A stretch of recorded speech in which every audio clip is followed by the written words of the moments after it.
¿Cómo están amigos? Qué gusto enviarles un cariñoso saludo. Gracias por acompañarnos en una emisión más de Diálogos con Lorena Bernal, siempre con esta prioridad en lo que se refiere a la medicina, a los cuidados, a las causas, a los resultados, pero sobre todo a la prevención. En esta ocasión nos acompaña el doctor Marcos Serrano Dueñas. Él es médico neurólogo, un reconocidísimo profesional en nuestro medio y también a nivel internacional. ¿Cómo está, doctor? Qué gusto. Lorena, buenos días, mucho gusto. Saludo a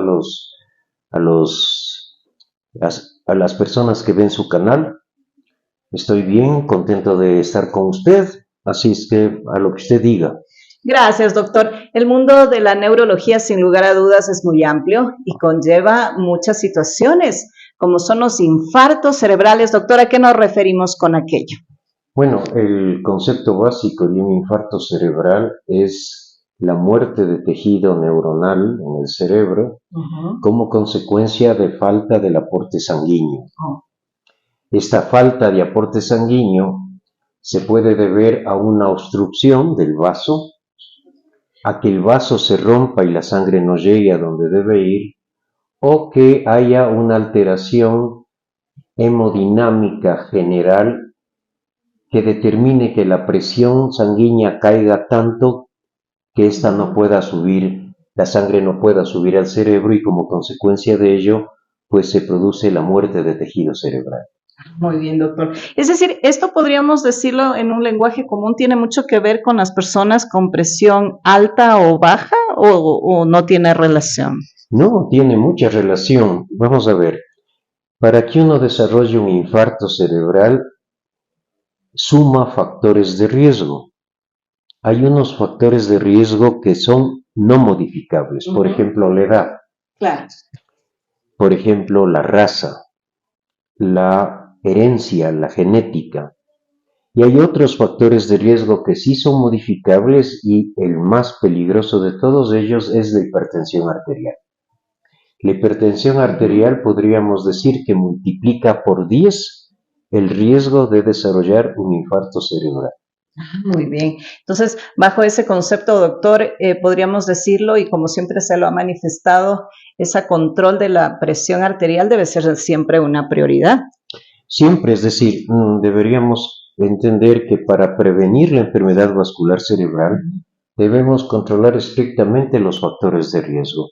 La hipertensión, el más importante, el diabetes, los trastornos de las grasas en sangre, las dislipidemias, los problemas de hipercoagulabilidad de la sangre, como cuando uno tiene la sangre muy espesa, como se dice popularmente, y entre otros son factores que ameritan, que obligan a hacer un control preventivo importante, porque una vez que estos factores se instauran, si es que no se actúa sobre ellos de forma enérgica, el riesgo es terminar haciendo un infarto cerebral.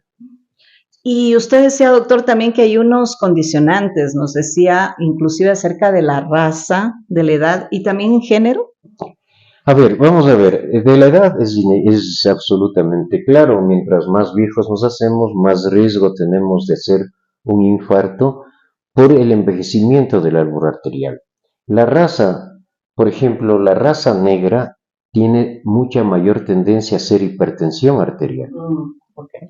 Las razas orientales tienen también el riesgo mayor de hacer infartos hemorrágicos.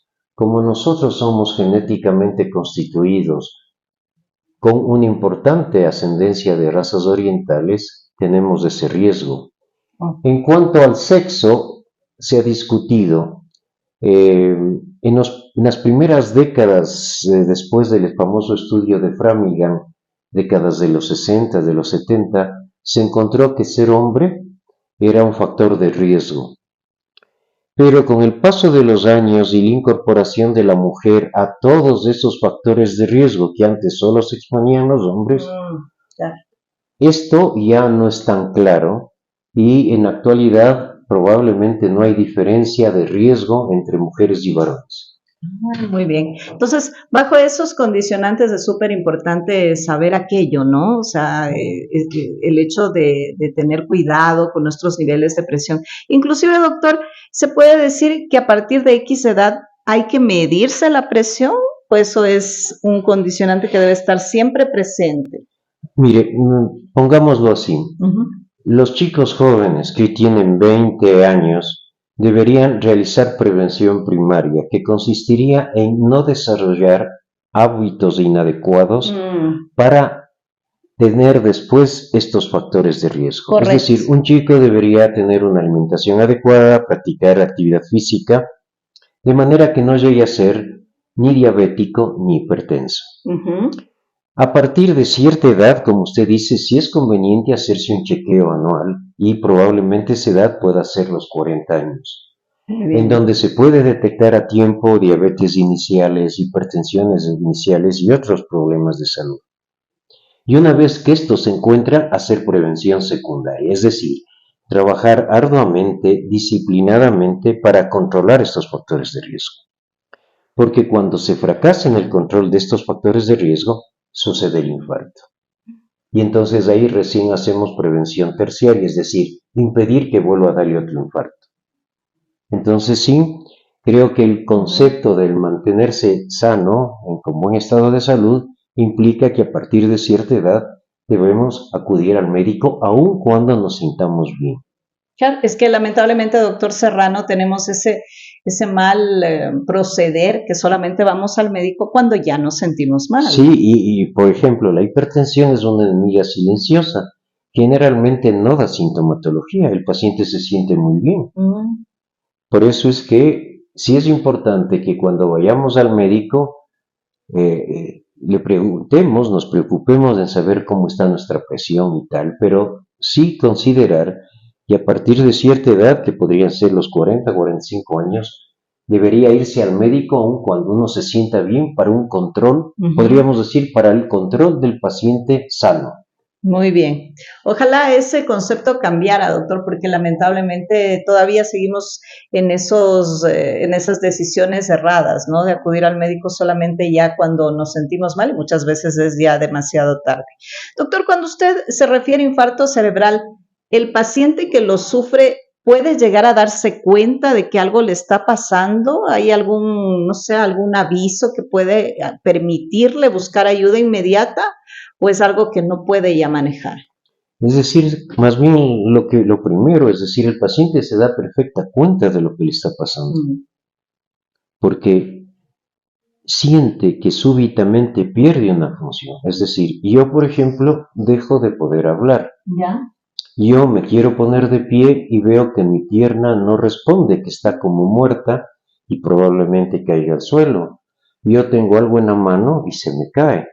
Constato un déficit neurológico agudo y por lo tanto estoy en la capacidad de darme cuenta que algo está pasando y de poder alcanzar un teléfono y si no he perdido el lenguaje, llamar a que venga alguien a socorrerme.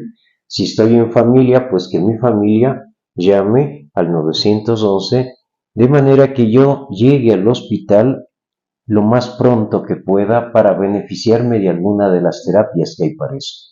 Correcto, doctor.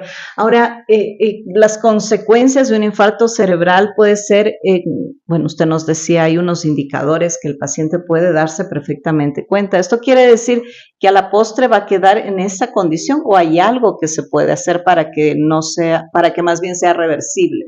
Es que eso es lo lamentable, vamos a ver.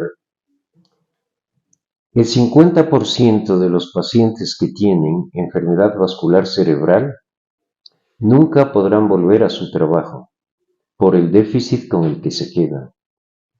Y cuando me refiero a su trabajo no me refiero necesariamente a trabajar fuera de casas, Ujú. sino las actividades domésticas. Por ejemplo, un señor que es jubilado, cuyo trabajo puede ser pues ayudarle a la esposa a secar los trastos de la cocina, a cuidar a los nietos, ya no va a poder hacerlo.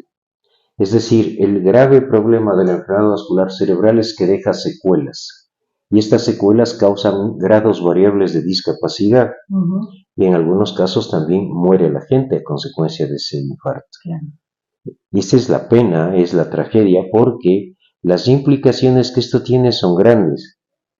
Imaginemos que es una persona que vive en el tercer piso y un edificio que no tenga ascensor y que quede hemipléjico, es decir, con la mitad del cuerpo paralizado. Él no podrá salir ni ir a su casa, salvo que haya un grupo de gente que le ayude. En lugar donde vive habrá que adecuar barandas, tubos para que él se pueda sujetar.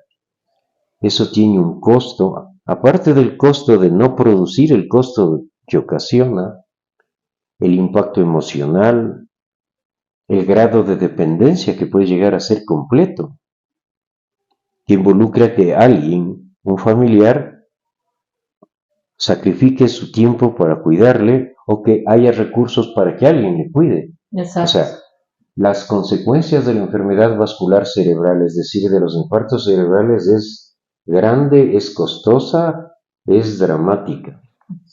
Sí, de acuerdo a lo que usted nos está describiendo, doctor, es un panorama bastante sombrío, con consecuencias nefastas, no solamente para el paciente, sino para su entorno. Absolutamente. Pensemos nosotros en un padre, una madre, que por ejemplo quede esto hemipléjica, ¿quién le puede cuidar de los hijos? Todos trabajan, todos tienen sus vidas, ¿quién está dispuesto a dejar el trabajo para cuidar? Luego, si es que esto no es posible, ¿cómo se reúne el dinero que hace falta para que alguien le cuide? Exacto. Y que alguien le cuide 24 horas, 7 días a la semana. ¿Cómo se hace para poderle a esa persona llevar donde el médico si no puede caminar? Ok, silla de ruedas. ¿Quién baja la silla de ruedas por las gradas? ¿Me entienden? Es decir, el costo añadido al manejo de un paciente que ha sufrido un infarto es alto. Y eso en cuanto al económico, pero el costo emocional es enorme. Un paciente, por ejemplo, que como consecuencia de un infarto pierda la capacidad de hablar, de expresar lo que siente, de expresar lo que le duele, es importante, es dramático, es muy doloroso y por ello lo que mejor podemos hacer es prevenir. Doctor, en ese lapso, ya cuando el paciente ha sufrido un infarto cerebral, que tiene ya las consecuencias que usted nos ha descrito, ¿hay alguna manera de que vaya de alguna forma recobrando quizás sus habilidades perdidas, tal vez terapias, medicación? ¿Hay algo por hacer o simplemente adaptarse a su nueva condición? No, hay mucho que hacer. Lo primero sería explicar que existen dos tipos de infartos. Unos en los que se llaman isquémicos porque la sangre no ha llegado al lugar y otros que se llaman hemorrágicos, en donde el vaso se rompe y la sangre sale del vaso, se extravasa, se derrama. Los primeros, cuando cumplen ciertos criterios y uno súper importante es estar en el servicio de urgencias dentro de las 3 primeras horas, se puede beneficiar de una terapia que se llama trombolinoterapia, que consiste en administrar medicación que va a disolver este trombo que está obstruyendo el flujo de sangre, de manera que la sangre vuelva a circular y no haya infarto. Por lo tanto, esta es una gran posibilidad de manejo cuando el paciente llega a tiempo al servicio de urgencias. Cuando no llega dentro de este tiempo que se llama ventana terapéutica, ya no se puede aplicar esta terapia, porque habría complicaciones grandes. A los que no se pueden beneficiar de esta terapia, se puede controlar muchos elementos. La hipertensión que se genera por el ictus, dar medicación neuroprotectora de manera de tratar de reducir al máximo el tamaño de la lesión para que las secuelas sean menores. Un paciente que ha sufrido un evento vascular cerebral tiene que ir al hospital, no puede quedarse en casa. Aun cuando el ictus pasó hace 24 horas, por ejemplo en áreas rurales, un paciente tiene algo que presuponemos es un infarto. No puede trasladarse a un hospital en las siguientes horas, ok, pero debe ir al hospital, porque se está a tiempo de implementar prevención terciaria, de dar neuroprotección y de iniciar terapia precoz, de manera que se trate de sostener algunas funciones. Muy bien, doctor. La verdad es que resulta bastante interesante, de tal suerte que las personas que nos están viendo y escuchando sepan qué hacer. Es decir, esto es una prioridad, es una emergencia, no puede dejarse pasar, porque ya la persona quizás aparentemente pueda estar o sentirse mejor. Pero, doctor, sí puede ocurrir que exista un ictus o estos microinfartos cerebrales y la persona pueda estar normal. Sí, bueno, estamos hablando ya de un tema dentro de los infartos un poco particular, que son los microinfartos cerebrales que normalmente son silentes, es decir, no dan sintomatología, sino cuando se van sumando. ¿Cuál es el factor de riesgo más importante? La hipertensión. Ya. Por lo tanto, debemos controlar la hipertensión. Ahora, ¿qué puede hacer la familia, el entorno, los amigos, cuando un paciente súbitamente pierde una función? Primero, ver si está despierto o no. Ver si tiene lenguaje o no tiene. Y cuando me refiero a si tiene lenguaje o no tiene, no solo es que pueda expresarse, sino que comprenda lo que yo le digo. Porque muchos problemas de lenguaje se dan porque se pierde la capacidad de comprender. 3. Si es que el paciente es capaz de seguir una orden, por ejemplo, cierre los ojos, abra la boca. Y 4. Pedirle que movilice las extremidades. Si yo le digo que mueve el brazo derecho, no puede hacerlo, y si el izquierdo, ya estoy constatando un déficit. Estas cosas muy simples, que son 4, puede hacer cualquier persona, de manera que cuando llamo al 911 informe y diga, tengo aquí a una persona de tal edad que no responde, aunque está con los ojos abiertos, que intenta hablar pero no le salen palabras y que no puede mover las extremidades, por ejemplo, del lado izquierdo o derecho. Esa es una información valiosa. Y tratar de registrar la hora en que esto ha pasado, porque para beneficiarse de esa terapia que le dije, la trombolinoterapia, la ventana terapéutica, es decir, el tiempo que puede pasar desde que se sucede el problema hasta que se haga la intervención, es de máximo 4 horas. Muy bien, interesante. Doctor, ¿qué ocurre con aquellas personas que tienen una condición neurológica? ¿Podrían también ser candidatas a sufrir un infarto cerebral? Me refiero, por ejemplo, a personas con epilepsia. No. De las enfermedades neurológicas, las que se reconoce como un factor de riesgo es ciertas formas muy particulares de migraña,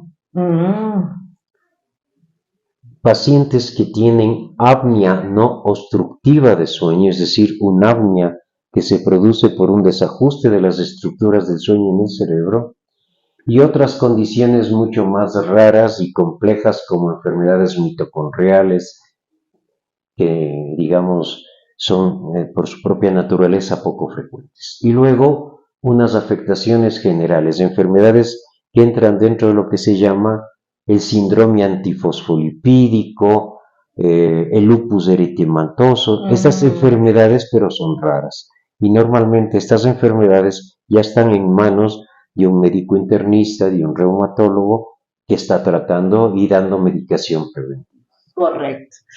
De acuerdo a lo que usted nos explica, doctor, una persona puede sufrir un infarto cerebral mientras está durmiendo.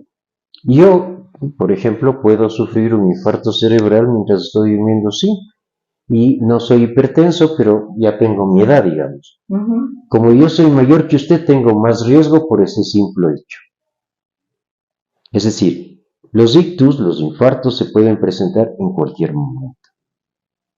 Muy bien. Ahora, doctor, el hecho, por ejemplo, de ser mujer con este asunto hormonal, bueno, todos tenemos las hormonas, hombres y mujeres, pero en las mujeres es como más condicionante. ¿Puede existir alguna relación, principalmente en aquellas mujeres que están pasando por la menopausia? A ver, vamos a ver. El hecho de que en las mujeres se note más evidentemente los ciclos hormonales, eso no constituye un factor de riesgo. Más bien, ¿qué ha pasado? Desde que se da terapia de sustitución hormonal en la mujer posmenopáusica por una serie de razones médicas, esto también ha contribuido a que tengan ahora las mujeres una proporción de infartos más parecida a la de los hombres. Pero un poco es inevitable, no se le puede a una mujer, en el momento en que tiene una menopausia por edad o por cualquier problema que ha obligado a la extracción de los ovarios, a no dar terapia de sustitución hormonal. Exacto. Hay que siempre hacer un análisis, un balance.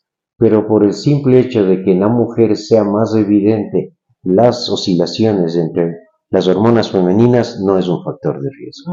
Muy bien. Aunque ahora lamentablemente, doctor, bueno, digo lamentablemente porque antes la elección era de sustitución hormonal, pero ahora es como que mucho las mujeres se resisten a aquello por el asunto del cáncer, ¿no? Inclusive hasta los médicos. Pero en fin, siempre, como usted bien lo dice, hay que ser valorada muy bien. Claro, lo que pasa es que esa no es una decisión que se toma así porque sí. Hay que observar qué antecedentes tiene la mujer que ya está en menopausia, qué factores de riesgo tiene, pero para la generalidad de mujeres que no tienen esto, la terapia de sustitución hormonal ayuda a cuidar su salud. Claro. Entonces, no se puede negar, sino que hay que hacer un análisis tomando en cuenta todas las variables. Perfecto. Ahora, doctor, ¿existe algún tipo de protección o de prevención que podemos hacer? Bueno, usted nos ha dicho que debemos cuidar nuestra presión, estar vigilantes de presión alta, en fin, de seguir un tratamiento. ¿Existe quizá algo más, no sé, la ingesta de alguna vitamina en especial, alguna cosa en particular? Vamos a ver, lo que está demostrado es que tener hábitos dietéticos saludables son un factor de protección de muchas cosas. No solo es la hipertensión, el sobrepeso, el diabetes, las comidas ultraprocesadas, todas ellas condicionan a que acumulemos estos factores de riesgo. Se aconseja, es un consejo que no es, digamos, universal, pero es un consejo que a partir de una cierta edad, que pueden ser los 45 o los 50 años, se podría consumir 100 miligramos de ácido acetilsalicílico como un medicamento que previene enfermedades cardiovasculares. Correcto. Pero las vitaminas no, es decir, una dieta sana, hábitos higiénicos, por ejemplo, no fumar, hacer algún grado de actividad física, una dieta, no digo una dieta fea, sino una dieta saludable, la llamada dieta mediterránea, por ejemplo, todo ello condiciona a estar en mejor estado de salud y a prevenir estas cosas. Correcto. Ahora, doctor, dentro de lo que usted nos está hablando y nos está explicando y estamos pues con muchísima atención tomando en cuenta, también podríamos pensar que esto de los infartos cerebrales tiene un factor hereditario, puede ser quizás si en un caso hipotético nuestros padres sufrieron algún tipo de evento de esta naturaleza, los hijos o los nietos pudiesen también desarrollarlo. Sí, hay un factor genético, en algunos casos en ciertas enfermedades de transmisión directa, pero en la inmensa mayoría de los casos no es una transmisión directa, sino una vulnerabilidad, vamos a decir, un estado de riesgo que sí se hereda. ¿Cómo puedo yo controlar eso? Pues modificando todos esos hábitos que van a potenciar ese factor de riesgo. Si en la población general una persona, solo como ejemplo, tiene el riesgo de un 1% de que le dé un infarto, y esa persona tiene un padre o una madre que han tenido eventos cardiovasculares, no solo infartos cerebrales, también infartos cardíacos, ya su riesgo no es de 1, puede ser de 2. ¿Cómo yo minimizo ese riesgo? Implementando conductas saludables, haciéndome controles médicos. Doctor, a propósito de lo que estuvimos conversando hace un minuto. Dentro de la sociedad o nuestro medio generalmente hay algunas recomendaciones que se van asumiendo, pero no, muchas de las veces no que tengan un aval científico, pero ¿qué tan recomendable o qué tan bueno es la ingesta de la vitamina B frecuentemente? Bueno, la vitamina B, que es un grupo de 3 vitaminas, es algo tan frecuente como, no sé, pues como que si un médico no receta complejo B a un paciente, el paciente cree que no le ha tratado. Sí. Pero el complejo B tiene unas funciones y tiene unas indicaciones precisas. El resto es simplemente tirar el dinero. Y me explico. Una persona que cree que tiene un cierto déficit de vitamina B, si va y compra un par de comprimidos de vitamina B y se toma un día el uno y al otro día otro, ya está suplementando vitamina B para tiempos. Todo exceso va a ser eliminado luego por la deposición, por la orina y por el sudor. Correcto. Por esto, eso de inyectarse cada semana Sí, la, vitamina B 10.000 unidades, ahora la gente le tiene mucha fe, la gente cree que poniéndose eso se siente mejor, se alivian dolores, le dan menos gripes y todas esas creencias ya no podemos cuestionar. Pero como indicación médica, la vitamina B tiene situaciones muy precisas. pero en un caso hipotético que la ingesta sea así como usted dice, simplemente por recomendaciones que no sean precisamente médicas, daño no le va a hacer. No, el exceso de vitamina B no se produce porque se elimina. En otros casos pueden haber complicaciones, pero con la vitamina B se elimina, entonces daño no le va a hacer. Ya. O sea, lo que ocurre es que lamentablemente pensamos que aquello que deberíamos hacer por cuenta propia, como usted decía, el ejercicio, comer bien, etcétera, se pretende suplementarlo o sustituirlo más bien con la ingesta de vitaminas. Claro, eso es un poco una moda media que vino de los Estados Unidos. Ahora nosotros encontramos en el supermercado, en las farmacias, en las perchas, es decir, cuando no se requiere receta, cualquier cantidad de complejos vitamínicos que se consumen en forma libre y que no tienen un sustento científico ni una indicación clara. Por lo tanto, yo realmente animaría a no gastar el dinero en eso y mejor gastar en comer mejor, en ir una vez al médico al año a hacerse un chequeo, de esto que pomposamente se llaman chequeos ejecutivos. Puede ser un chequeo que se hace cualquier persona, por una ama de casa. ¿Ya qué son los niveles de sanguíneos? No, es ir donde el médico, que le ausculte el corazón, que le tome la presión, que le pida una analítica básica, para precisamente encontrar a tiempo si es que algo se está saliendo de lo normal. Personas que tienen lislipidemia, es decir, esos niveles altos. Sí, eso es un riesgo grande, claro, porque esto favorece la formación de placas arteriomatosas en las arterias. Estas placas disminuyen el calibre por el que circula la sangre. Luego cambian el flujo de la sangre y el flujo anormal de la sangre permite que se peguen a estas paredes plaquetas y se va obstruyendo más el vaso.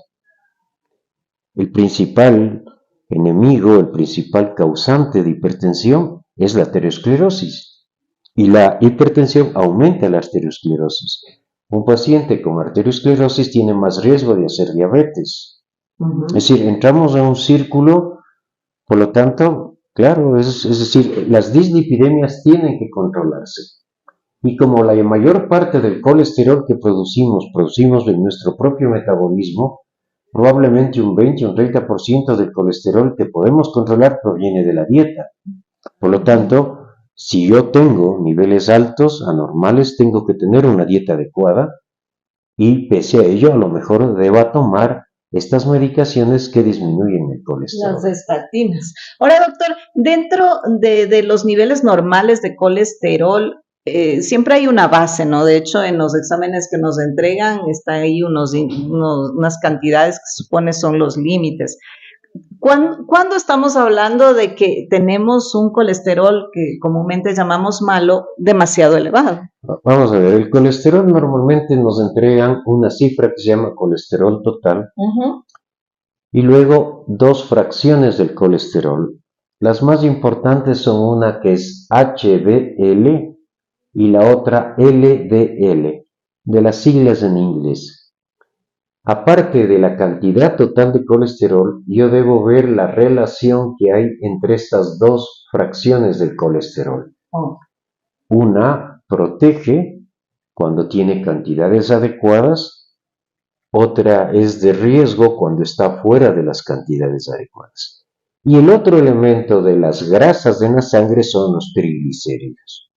Entonces tenemos que ver estas cuatro funciones, estos cuatro valores para hacernos una idea de cómo van las cosas.